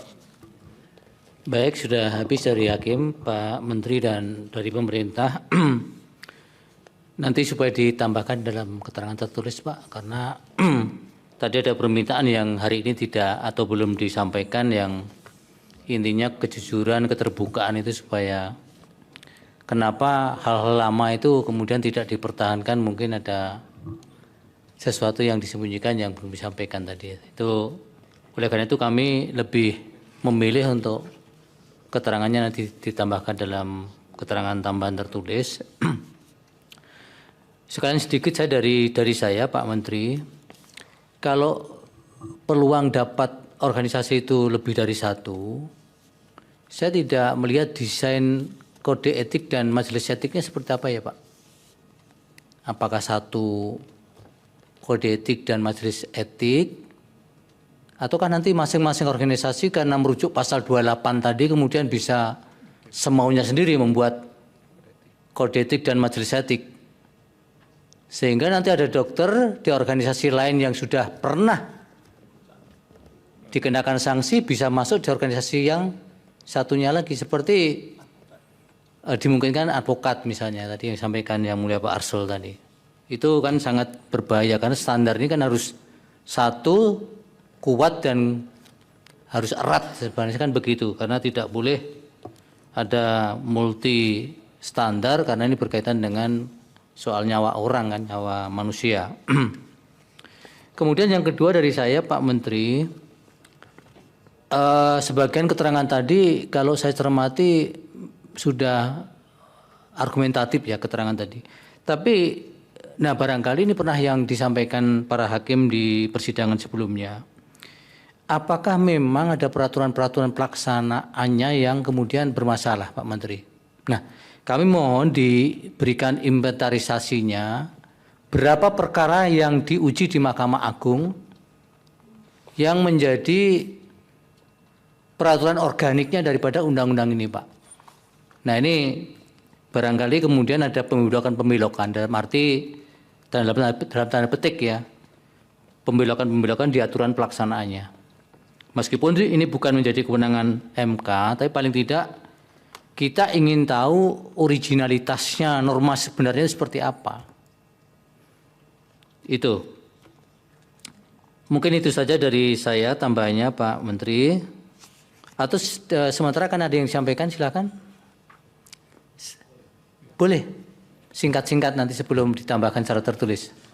Jadi memang karena saya yang menggelitik, artinya kita kurang baik mungkin menjelaskan itu pertanyaan Ibu Eni, pertanyaan Pak Arief, pertanyaan Pak Guntur. Ini pemerintah apa sih maunya gitu, ngerubah ini kan, lepas bahwa nanti ada 12 atau 25, tapi itu kan ditanya maunya apa. Bapak Ibu, sebenarnya pemerintah itu semuanya kami ingin Indonesia jadi negara maju. Itu Indonesia emas. Negara maju itu definisinya sangat jelas, Pak. Itu pendapatan per kapitanya harus 14.800 US dollar. Kita tuh 4.800. Itu yang kemudian kalau saya terjemahkan rata-rata per bulannya 15 juta. Kita sekarang di posisi 5 juta. Jadi dalam waktu berapa puluh tahun ini kita harus naik dari 5 juta ke 15 juta. Kalau enggak kita enggak akan jadi negara maju. Nah, catatan kedua yang bermasalah di sisi kesehatan, karena di sejarah bangsa-bangsa di dunia, potensi negara maju itu terjadi pada saat puncak bonus demografi. Karena pada saat itulah jumlah pendapatan paling banyak. Karena orang yang produktifnya banyak. Begitu udah lewat yang usia tua kayak saya lansia ini turun, ini kan tidak produktif sehingga nggak bisa menaikkan GNI per kapitanya itu jadi tinggi. Nah itu terjadi di 2030-2035 Pak. Kalau bangsa Indonesia gagal menjadi negara maju, gagal menembus 14.800 antara 2035-2040, seumur hidup Pak, anak kita, cucu kita akan tinggal di negara berkembang. Biasanya orang ekonomi bilangnya middle income trap. Jadi kita akan berdosa seumur hidup kita karena membiarkan negara Indonesia tidak bisa break the barrier negara maju pada saat puncak bonus demografi. Nah sekarang gimana supaya kita bisa masuk? Di mata kami Pak teknokrat, karena itu ngitungnya kan income per kapita. Kita butuh jalan, iya butuh sumber daya. Tapi kan objeknya orangnya Pak. Negara maju tuh income-nya 14.800. Orangnya 14.800 tuh harus sehat dan pintar. Kalau dia tidak sehat dan pintar tidak mungkin masuk. Itu sebabnya kesehatan dan pendidikan itu nggak boleh sampai miss dalam puncak bonus demografi ini. Nah sekarang pertanyaan berikutnya tugas saya, gimana mau sehat? Sehat itu Pak, ini yang mendasar di undang-undang ini sebenarnya. Yang kita bicarakan hanya satu dari 6 pilar saja yang rame ini. Untuk bikin sehat, paradigma yang berubah tadi ditanya perubahan paradigmanya adalah tugas Menteri Kesehatan di seluruh dunia. Itu namanya Menteri Kesehatan Pak. Bukan Menteri Kesakitan atau Menteri Kedokteran. Tugas Menteri Kesehatan menjaga masyarakatnya tetap sehat. Bukan hanya mengobati orang sakit. Waktu saya masuk Pak, 80% waktu saya, 80% saya itu mengobati orang sakit. Ini menjaga harus tetap sehat. Nah kita lakukan reform di 6 bidang. Puskesmasnya harus lebih lihat di rumah sakit, bidangnya apanya itu. Nah salah satu untuk menjaga orang sehat Pak, masalah utamanya itu mahal. Kesehatan itu mahal. Bapak kalau lihat kenaikan di seluruh dunia itu biayanya tinggi sekali. Nah cara supaya kita bisa murah adalah benar-benar memastikan dia jangan sampai sakit. Jadi daripada ngurusin orang dokter spesialis dia kena serangan jantung, pasang catheter, pasang ring, dia harusnya sejak sekarang harus rajin lari, makanya dijaga, kalau darah tinggi minum obat, kalau gula minum obat. Jangan sampai dia kena serangan jantung, jangan sampai serangan ginjal. Nah untuk itu, salah satu kenapa isu ini keluar, kita lakukan reform di 6 bidang. Di bidang layanan primernya, rumah sakitnya, pembiayaan kesehatan juga besar sekali. Tapi yang paling ramai adalah yang ini, masalah sumber daya. Kenapa kita rubah? Karena sumber daya kita kekurangan sekali. Kekurangan sekali. Itu sebabnya the biggest ever reform itu dilakukan sumber daya. Begitu kita dorong, disinilah konflik itu terjadi. Jadi kalau ditanya apa sih latar belakangnya, apa yang mendasar, kita harus Bapak Ibu 2035 lewat. Kalau enggak, dosa kita karena cuci kita. Dan Ya, nanti itu ditambahkan di keterangan tadi. Itu sebabnya kenapa kemudian kita melakukan reformasi ini, termasuk juga reformasi organisasi profesi untuk bisa mengejar arah sana. Dan saya bilang, Pak, kalau kita menjadikan masyarakat kita sehat, tugasnya kita itu emang fokusnya masih ke sana. Pak Menteri, sedikit. Iya. Ini kan susah nih lawan orang perbankan ini. Enggak Pak. Gini, kalau Pak Menteri jelaskan argumentasi itu dengan detail, dengan kebutuhan.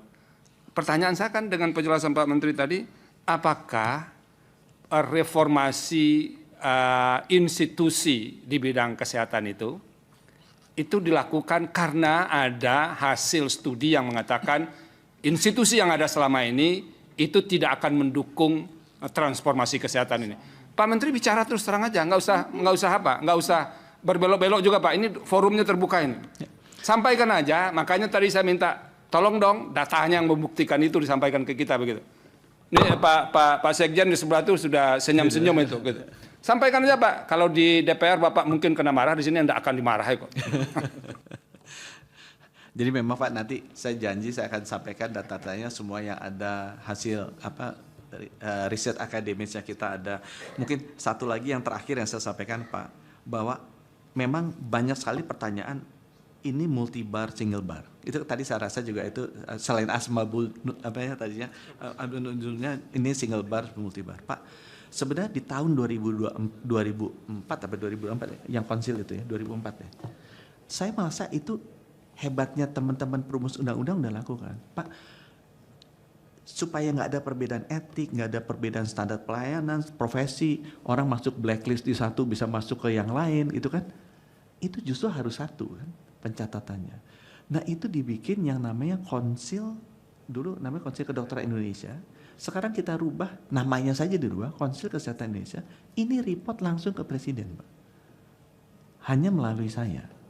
Nah, semua standar-standar itu dilakukan di konsil, Pak. Jadi nggak mungkin standar profesinya beda, nggak mungkin standar pelayanannya beda, nggak mungkin standar ininya beda. Justru dengan itu dilakukan di konsil, dan konsil itu report ke Presiden. Jadi apapun organisasi profesi yang menurut saya, kenapa saya ditanya, kenapa nggak di organisasi profesinya? Pak, itu is to avoid conflict of interest. Organisasi profesi disusun oleh anggotanya, bertujuan mensejahterakan anggotanya.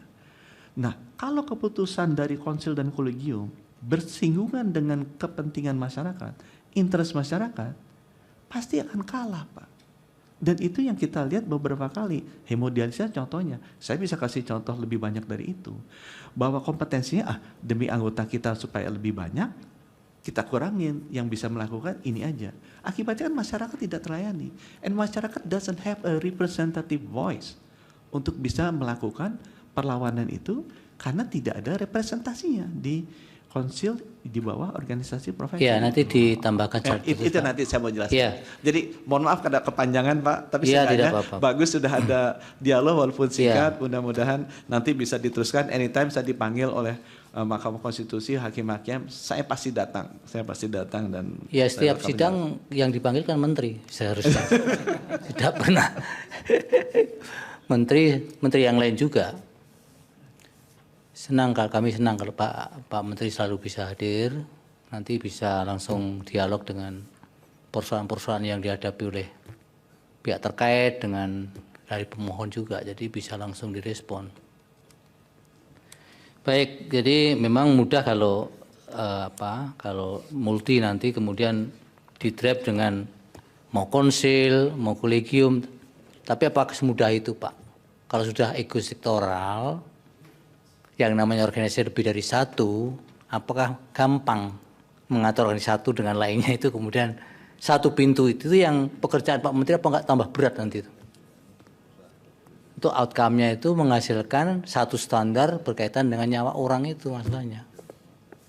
Mungkin idealnya bisa, tapi faktualnya itu loh Pak. Nanti tolong kami diberikan skema-skema desainnya supaya kami teryakinkan dengan meskipun kami juga sudah punya di putusan-putusan sebelumnya soal organisasi itu sudah ada pendirian, tapi kalau sebagaimana disampaikan Pak Prof. Saldi tadi, kalau pihak-pihak bisa meyakinkan kami dengan argumen-argumen yang konteksnya kekinian dan kemudian bisa dipertanggungjawabkan, bisa saja kami kemudian bergeser.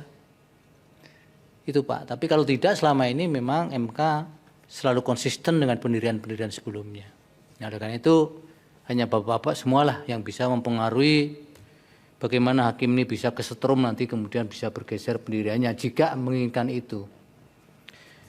Baik, untuk persidangan pada perkara ini ditunda, dan untuk Pak Yudhileri dan yang lain pihak terkait, Pak Jajang, sabar dulu untuk kesempatan memberikan keterangan dijadwalkan pada Kamis 19 Juni 2025 pukul 13.30. Agendanya mendengar keterangan pihak terkait Bapak Yudhileri dan Pak Jajang dan kawan-kawan ya semuanya ya. Kemudian ahli pemohon ada Pak? Kita mengajukan ahli dan saksi yang mulia. Boleh masing-masing 2 ya? 3 dan 3 yang mulia. 2. Yang selebihnya tertulis. Terima kasih yang mulia. Ya. Nanti diajukan sekalian pada sidang tersebut Pak Joni, dengan catatan 2 hari sebelum persidangan keterangan dan CV ahli dan saksinya sudah diserahkan kepada mahkamah, termasuk jika akan mengajukan ahli dan saksi dari kampus supaya ada izin dari atasannya, dari DK-nya. Izin yang mulia, apakah pada tanggal 19 Juni atau setelah itu yang mulia? 19. Tanggal 19. Jadi 19 nanti mendengar keterangan pihak terkait, 2 pihak itu, kemudian memeriksa ahlinya Bapak, termasuk saksinya. Terima kasih yang mulia. Ya. Kemudian jika akan menghadirkan ahli melalui Zoom supaya menyiapkan juru sumpah dan perangkat sumpahnya secara mandiri. Baik, untuk sidang hari ini terima kasih. Dan para pihak supaya hadir tanpa kami panggil, termasuk Pak Menteri hadir ya Pak Menteri untuk sidang yang akan datang. Untuk hari ini terima kasih. Izin yang mulia. Apa Pak? Apakah kami bisa diperkenankan mengakses dokumen keterangan pemerintah dengan waktu yang sebenarnya kan sudah ada di risalah sidang Pak. Tapi kalau minta sepanjang itu boleh. Tapi bukti-bukti nggak boleh ya Pak. Ya, terima kasih yang mulia. Ya. Baik, terima kasih untuk semuanya. Sidang selesai dan ditutup. Hadirin dimohon berdiri.